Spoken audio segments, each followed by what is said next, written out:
নির্দিষ্ট আইন না থাকাও সিগারেট কোম্পানির প্রলোভনে ক্ষতিকর তামাক চাষে ঝুঁকছেন ফরিদপুরের চাষিরা। বাড়ছে এর আবাদ। জাহিদুর রহমানের পাঠানো তথ্য এবং ছবি নিয়ে ডেস্ক রিপোর্ট। যে জমিতে একসময় আবাদ হতো ধান শাকসবজি, সে জমি এখন দখল নিয়েছে তামাক। এ দৃশ্য ফরিদপুরের বোয়ালমারী উপজেলার হাসামদিয়া গ্রামের। শুধু এই উপজেলাতেই নয়, জেলার অন্যান্য উপজেলাতেও বেড়েছে তামাক চাষ। হাসামদিয়া গ্রামে রয়েছে অর্ধশতাধিক তামাক চাষী। তামাক প্রক্রিয়াজাতকরণ কাজ করছে নারীরাও।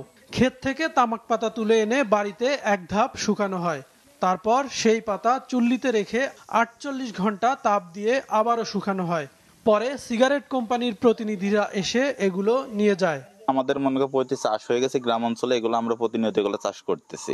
ঠিক আছে, এদের আদাসের আমাদের একটা ফসলের মতন এই জিনিসটা। মনে করো আমাকে এসবি সার দেয়, তারপর লোন দেয়। ওই যে সার কেনার থেকে মনে আগের প্রতি মনে করো ৪,০০০ ৪,৫০০ টাকা দেয়। ২ একর জমিতে খরচ আছে ধরেন লাখ ৫, আর বিক্রি নামবে ধরেন ৮ লাখ। চুল্লিতে তামাক পাতা শুকানোর সময় বের হওয়া ধোঁয়া বাতাসের সাথে মিশে যায়। সেই ধোঁয়াতে বিভিন্ন রোগে আক্রান্ত হচ্ছে স্থানীয়রা। এই চাষের ফলে এই জমিগুলো উর্বরতা হারাচ্ছে, কারণ অত্যাধিক পরিমাণ রাসায়নিক সার এবং কীটনাশক ব্যবহার করতে হয় তামাক চাষে।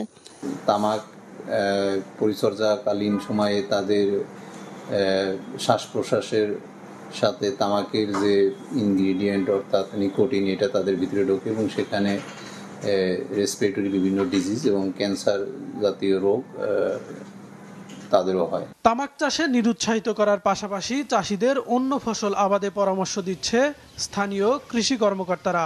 আমরা চেষ্টা করছি যে চাষিদেরকে মোটিভেশনের মাধ্যমে তামাকের পরিবর্তে বিকল্প যে অন্য যে আমাদের লাভবান ফসল আছে, বিশেষ করে আমাদের ডাল জাতীয় ফসল, তেল জাতীয় ফসল এবং ভুট্টা চাষ, এই ব্যাপারে উদ্বুদ্ধ করার জন্য আমরা মাঠ পর্যায়ে কাজ করে যাচ্ছি। কৃষি বিভাগের তথ্য মতে ২০২১-২২ অর্থ বছরে জেলায় তামাক আবাদ হয়েছে ১০ হেক্টর জমিতে। চলতি বছর আবাদ হয়েছে ১৮ হেক্টর জমিতে। মাছরাঙা নিউজ ডেস্ক।